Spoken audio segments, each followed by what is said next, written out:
Selamat siang. Terima kasih ya udah luangin waktunya untuk konseling kita hari ini.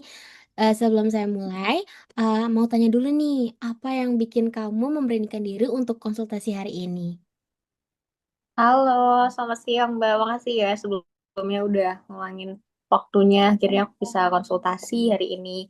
Jadi ini sebenarnya aku tuh punya masalah karena saya ini agak bingung sama pola makan saya sendiri. Jadi kalau saya makan tuh saya takut banget sama yang namanya gemuk. Tapi kalau misalnya nggak makan, itu ya lapar gitu. Oh, jadi kamu jatuhnya kayak serba salah gitu ya? Kalau misalkan kamu nggak makan, kamu, ngerasa lapar banget, tapi kalau kamu makan, malah takut berat badan kamu naik gitu ya? Iya, jadi kayak semua serba salah gitu. Mmm, Boleh nggak sih kamu ceritain biasanya dalam sehari itu kamu konsumsi makanan apa aja dan berapa kali sehari kalau makan biasanya? Mungkin kalau makan, apa yang dimakan tuh kayak ya pada umumnya gitu ya. Pada umumnya anak kos gimana. Tapi kalau pola makannya gimana, itu aku tuh makan kadang cuman sekali. Jadi lebih sering skip sarapan sama makan siang. Oh berarti, lumayan cukup ketat ya kamu membatasi makanan dalam sehari. Bahkan kamu melewatkan waktu makan dengan harapan tuh berat badan kamu lebih cepat nih turunnya gitu ya?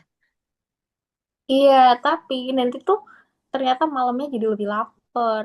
Nah, karena lebih lapar itu, jadi makannya malah di malam hari tuh lebih banyak gitu. Oh, jadi ketika itu terjadi nih, ketika kamu bilang, kalau di malam hari jauh lebih lapar dan makannya jauh lebih banyak, apa yang kamu rasain setelahnya? Nyesel. Nyesel karena jadinya kayak kok dietnya gagal gitu. Rasanya kayak kecewa banget ya? Kayak kamu nih udah berusaha nih dari pagi nggak makan, siangnya nggak makan, nahan makan, terus merasa bersalah ketika tubuh kamu tuh merespon dengan rasa lapar yang lebih, kuat malamnya. Jadi kamu lebih banyak mengkonsumsi makanan di malam hari gitu ya? Iya. Nah, kalau menurut kamu sendiri nih, pola makan seperti ini tuh bikin kamu, jauh lebih cepat turun berat badannya dan jauh lebih sehat atau gimana? Sebenarnya tuh enggak sih. Jadi kayak karena makanku aku sering skip makan jadi cuma sekali makan. Jadinya pas aktivitasnya padat gitu pas lagi kuliah itu jadi kayak nggak fokus terus lebih sering lemes gitu. Oh, oke. Jadi di satu sisi sebenarnya kamu ingin nih berat badan kamu cepat turunnya, tapi di sisi lain, kamu merasa nih tubuh kamu jadi kurang nyaman, kurang bertenaga, sulit fokus. Nah, kalau dari itu semua nih, dari skala 0 sampai 10, seberapa siap nih kamu untuk mencoba cara yang lebih sehat dan tidak terlalu menyiksa diet kamu? Seperti yang tadi kamu bilang kamu pengen makan tapi takut gemuk. Jadi seberapa siap nih kalau kamu mau mencoba cara yang lebih sehat dari skala 0 sampai 10? Kalau ditanya skala seberapa siap 0 sampai 10 ya tadi. Iya, Em, Mungkin 5, 6-an gitu ya. aku ambil angka 6.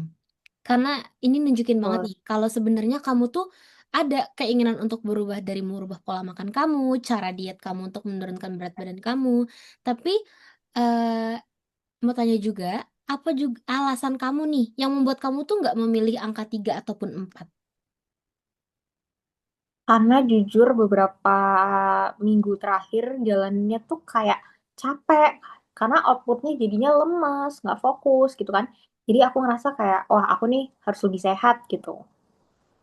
Alasannya cukup kuat banget.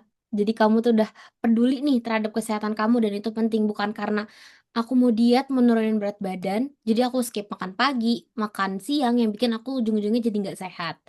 Nah, kalau kayak gitu aku boleh berbagi sedikit informasi? Boleh, boleh. Nah, jadi Ya, ketika kita tuh makan terlalu sedikit, tubuh kita tuh akan menganggap itu tuh sebuah kondisi yang darurat. Jadi, nantinya metabolisme kita tuh akan melambat dan juga rasa lapar yang meningkat itu sebagai bentuk perlindungan dari tubuh kita. Nah, jadi ketika kamu merasa sangat lapar dan makan lebih banyak, itu bukan karena kamu lemah, tapi karena tubuh kamu juga sedang mencoba bertahan. That's why kalau kamu nggak makan di pagi dan siang, kamu akan merasa lapar yang berkepanjangan di malam hari, seperti itu.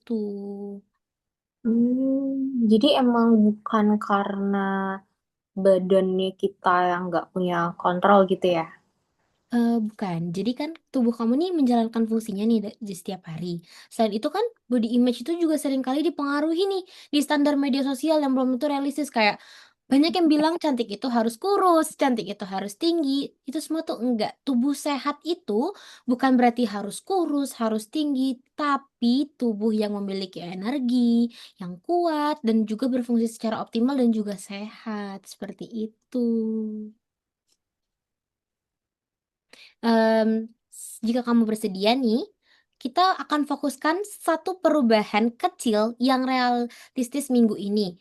Menurut kamu nih, langkah apa yang paling mungkin untuk kamu lakukan di minggu ini untuk merubah pola makan dan diet yang kamu lakukan? Apa ya? Realistis ya? Mungkin ini kali ya, aku bisa mulai sarapan lagi. Berarti mau Itu gimana? dimulai dengan sarapan? Itu langkahnya sederhana, cuman berdampak besar untuk mencegah lapar berkepanjangan nantinya di malam hari. Nah, tadi dibilang memulai dengan sarapan nih. Sarapan seperti apa yang sesuai dengan kondisi aktivitas, kamu sepanjang hari yang padat dan banyak banget itu? Iya, karena kebetulan kayak semester ini tuh aku sering banget masuk pagi kali ya. Mungkin kita bisa milih menu-menu yang simple buat sarapan, misal kayak roti, telur, terus pisang, susu gitu. Roti, telur, pisang, dan susu itu sebenarnya udah mencakup banget loh buat sumber energi dan protein, apalagi kita konsumsinya di pagi hari ya. Itu udah cukup baik dan sebenarnya nih dari biasanya kan sarapan tuh punya tantangannya tersendiri ya, apalagi biasanya anak kos dan mahasiswa nih, ada yang terlambat bangun, ada yang alasannya nggak sempet karena udah kepepet. Nah, apa, yang tantangan yang mungkin muncul dari kamu yang akhirnya nanti bakal bisa membuat hambatan nih dalam kamu menjalankan sarapan nantinya? Mungkin, mungkin sejujurnya ini kayaknya ini alasan terbesarku sering skip sarapan karena aku males bangun, males banget untuk nyiapin sarapannya. Gitu. Itu permasalahan, umum ya yang terjadi sama anak-anak mahasiswa sejujurnya ya. Nah, dari yang kamu bilang tadi malas bangun, apa nih strategi yang kamu bisa lakuin untuk mengatasi keterlambatan kamu jadi nggak sarapan? Mungkin karena pemilihan menu sarapannya cara yang praktis-praktis aja, jadi aku bisa nyiapinnya tuh dari malam gitu. Jadi nanti udah siap, ambil, tinggal cus berangkat gitu ke kampus.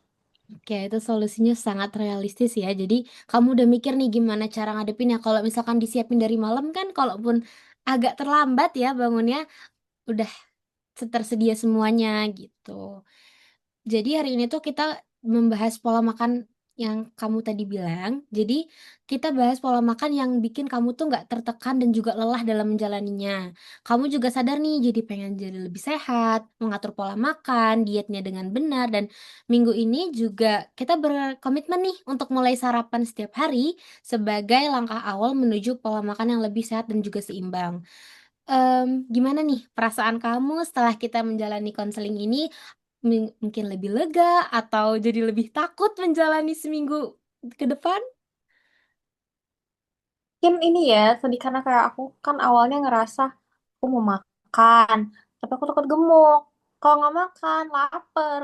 Nah, tapi karena aku udah dapat insight baru nih, jadi rasanya tuh kayak lebih tenang. Oh, jadi emang bukan makanannya yang salah, tapi kayak polanya nih harus benerin. Jadi sekarang lebih tenang, terus juga nggak terlalu nyalain diri sendiri gitu. Seneng banget dengernya. Berarti perubahan itu sebenarnya kan proses yang bertahap ya. Jadi kamu udah ngambil langkah awal yang penting. Jadi nggak bisa langsung turun, tapi akan ada proses. Nah, kita bisa evaluasi untuk komitmen kamu minggu depan. Nah, pada pertemuan selanjutnya, makasih untuk sesi konseling kita hari ini. Semoga komitmen yang kamu jalani itu berjalan dengan baik ya. Oke, terima kasih juga Kak udah dibantu untuk sharing-sharing dan membantu mencari solusi masalahku ini. Iya, sampai jumpa di sesi konseling berikutnya. Ya lucu banget ini konseling orang dua ini. Ini menjadi pasien nih.